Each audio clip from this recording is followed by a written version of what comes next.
Hola, buenas tardes. Bueno, muchas gracias por estar ahí esta tarde a todos vosotros y a los compañeros del libro y compañeros de la universidad, y me uno a todos los agradecimientos también de Manuel, del aula de debate, a José Antonio, a Conrado. Y me da miedo seguir hablando nombres porque os conozco a todos y que nadie se sienta excluido. Bueno, a todos nosotros y a los que hemos hecho posible desde este lado de la mesa con este libro, y vosotros por escucharnos y motivarnos también con vuestra perseverancia, vuestro funcionamiento y todo eso, en que estemos hoy para debatir. Bueno, como en la mesa soy la única jurista, pues, y tenemos 15 minutos, pues yo voy a intentar limitarme nada más que a cuestiones jurídicas. Intentaré ser clara y simplemente enunciarlas para que si luego queréis en el debate ya profundizamos un poco más. A mí este libro me parece un libro valiente porque empieza con las políticas de vivienda y empieza con el derecho a vivienda. Los que hemos, los responsables de este capítulo, de derecho a vivienda, pues Eva Rubio, de Derecho Internacional, José Coy, de la plataforma Afectados por la Hipoteca, que está junto a Morote, ¿no? En el semanal Morote. Y yo, pues ahí lo que afirmamos en el derecho a vivienda es que se trata de un derecho humano fundamental. Es decir, no se trata simplemente de un derecho humano hipotético, sino de un derecho básico que vincula al Estado español y vincula a los poderes públicos. Entonces, con la labor de revisión que ha tenido este libro, pues es un compromiso partir de este concepto del derecho a vivienda, porque en primer término responsabiliza al Estado. Que responsabiliza al Estado por la cuestión de que haya gente que no tiene una vivienda y que sea desahuciado de su vivienda. El que exista esto se debe a una situación que todos conocemos, es decir, se incumple el pago de la vivienda porque esa persona está en paro. O sea, no se incumple porque no quiere, sino simplemente porque no puede. Entonces, que en esas circunstancias una persona se quede sin vivienda, pues es algo no ya ilegítimo, sino ilegal. Entonces nosotros esto lo tratamos de justificar como juristas, sobre todo. O sea, la aportación de COI es una aportación muy valiosa como representante de la plataforma Afectados por la Hipoteca, porque en los derechos fundamentales, como derechos humanos que son, pues es muy importante el sentimiento de exigibilidad de un derecho.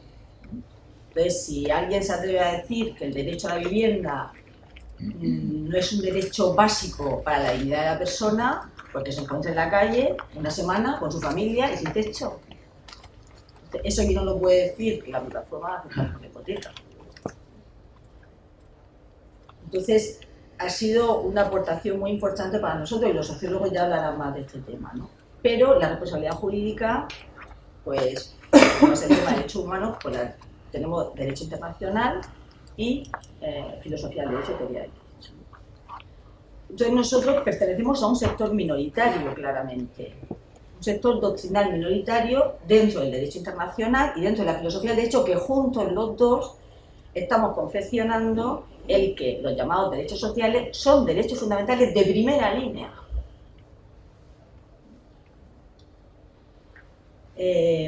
A partir de este razonamiento, pues habría que analizar qué responsabilidad tiene el Estado. El Estado, y en concreto el Estado español, está muy clara su responsabilidad, porque resulta que la relatora de la ONU, en los últimos informes, que lo dimos la Comisión de Derechos Humanos, lo dice bien claro. ¿Cuál es el derecho a la vivienda? Que es un derecho fundamental, exigible. ¿Cuál es el contenido del derecho a la vivienda? No es una vivienda cualquiera, es una vivienda con determinadas condiciones, y que España está vinculado no solamente por la Declaración Internacional de Derechos Humanos, sino por unos pactos internacionales en los que ha firmado.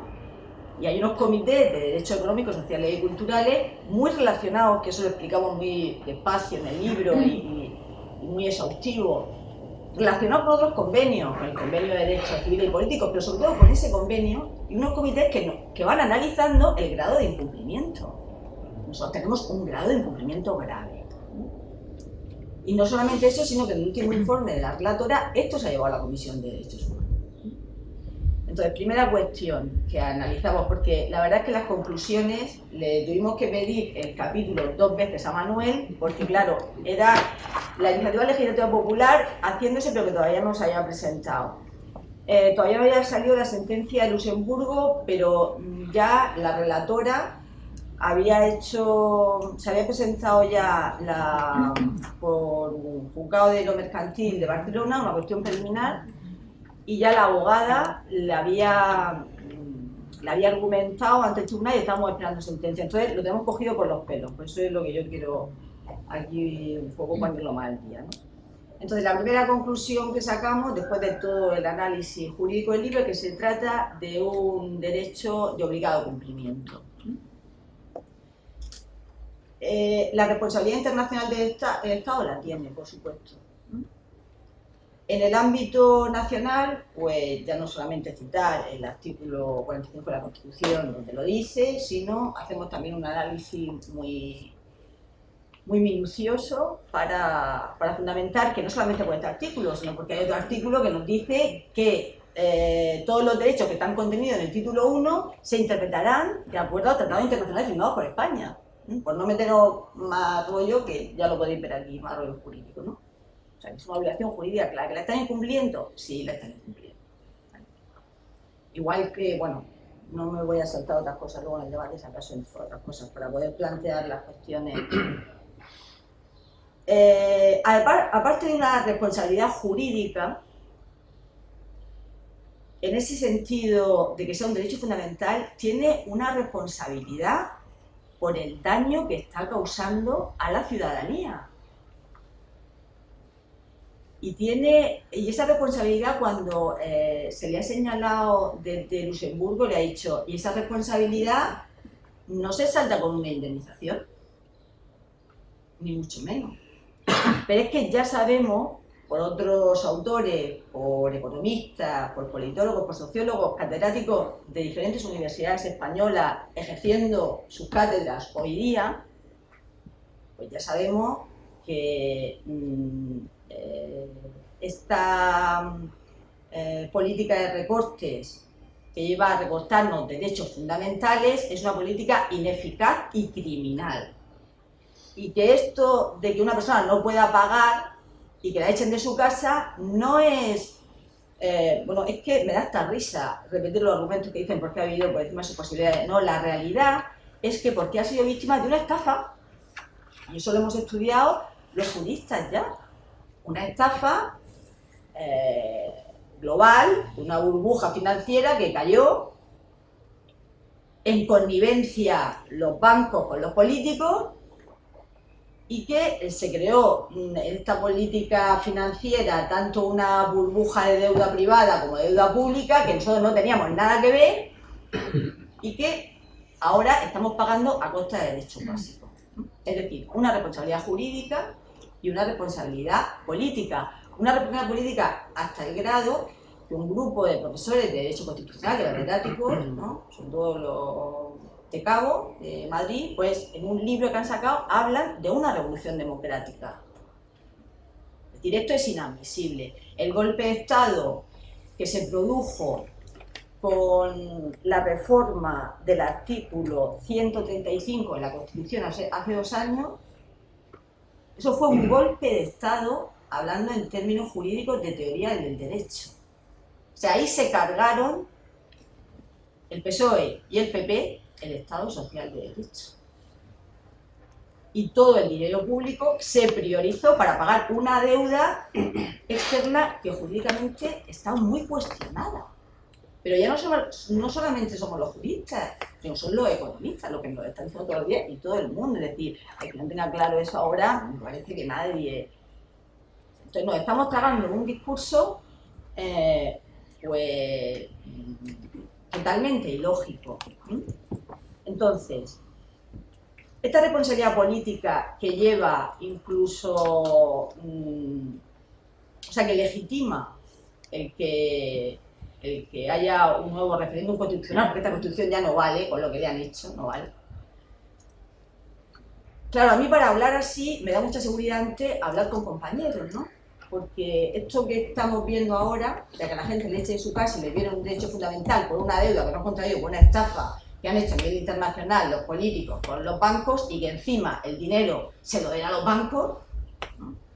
Aparte de discutirlo con jueces para la democracia, que han estado aquí hablándolo con nosotros, con fiscales, pues yo le hablé concretamente ayer y antes de ayer con el catedrático de Derecho Civil, unas dudas que tenía, y por eso ahora el tercer punto es lo que voy a hablar con Joaquín Ataz, y de Derecho Mercantil con Fernando de la Vega, claro, además vicedecano. Entonces, claro, yo cuando, por ejemplo, leo a Antoni Domenech, que es catedrático, yo soy de Filosofía del Derecho, es catedrático de Filosofía del Derecho de la Universidad de Barcelona, pues claro, él lo que nos dice es este Estado Social de Derecho, que es el que yo explico en la Facultad de Derecho, yo explico teoría del derecho y explico eso, el Estado Social de Derecho y los derechos sociales. Él nos dice, resulta que el Estado Social de Derecho era un engañufla, incluso en técnica jurídica, que es lo que a mí me interesa, ¿no? Porque no solamente por lo que ya discutimos nosotras en el libro, ¿no? Que decimos, en realidad el derecho a la vivienda, como el derecho a un medio ambiente adecuado, a respirar oxígeno, nuestras aguas estén puras, como el derecho al agua, todos estos derechos, no se consideran derechos básicos de la persona simplemente porque están en un determinado capítulo del título 1. Y es así, porque eso lo dice el Tribunal Constitucional. ¿Vale? Es en pura técnica jurídica, es la única argumentación.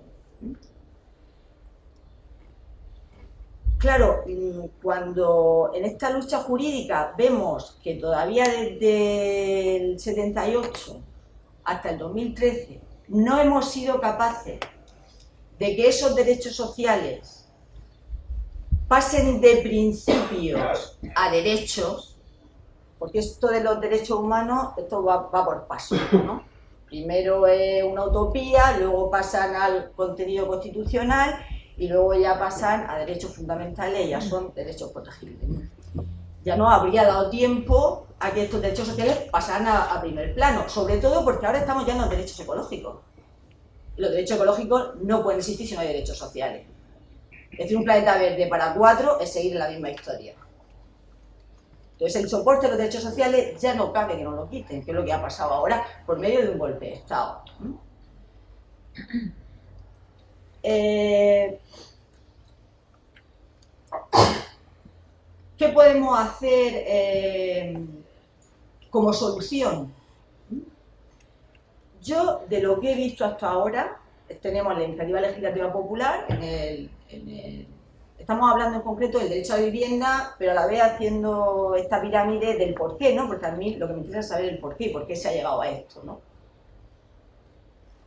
Que es lo que preguntaban los alumnos de Derecho cuando hace 3 años, que no sabían ni la paz, en una práctica, antes de explicar el derecho a la vivienda, como me daba vergüenza explicar el derecho a la vivienda, pues fueron a ver, termino ya con esto, fueron a ver un desahucio y lo vieron, ¿no? El absurdo de esto, ¿no? Bien, pues como soluciones, si queréis luego avanzamos más, ¿qué ha pasado? Pues tenemos la iniciativa legislativa popular que el PP se la ha pasado por el forro. Entonces, con esto termino.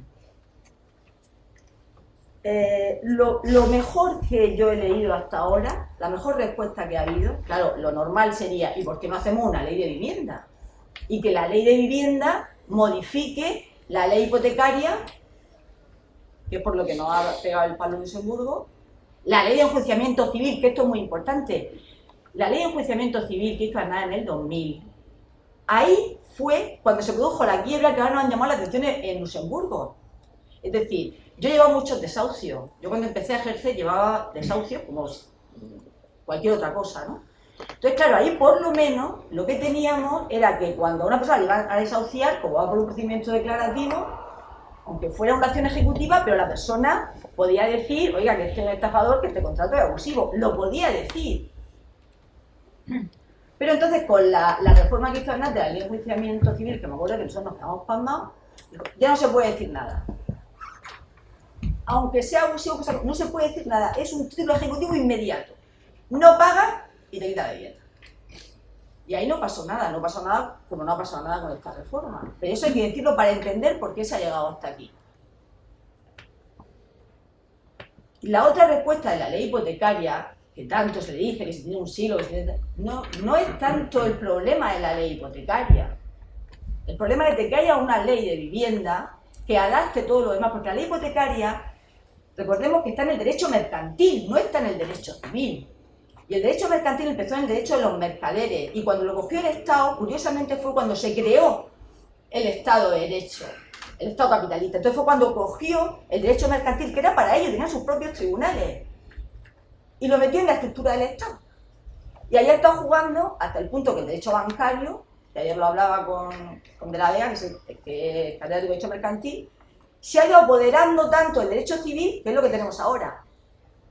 O sea, ahora, en este modelo capitalista que ya es financiero, vemos que en el paquete financiero pues están nuestras casas, nuestros alimentos, las semillas, el HO2, y nosotros no sabemos por dónde va, ni nadie, ni el Estado tiene lugar para controlar eso, pero sí tiene lugar ¿para qué?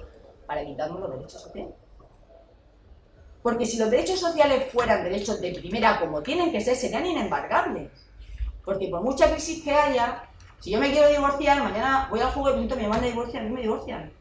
O si me entran en mi casa, yo presento una denuncia y la policía va y a mí se me instruye. ¿Y por qué me pueden tirar mi casa?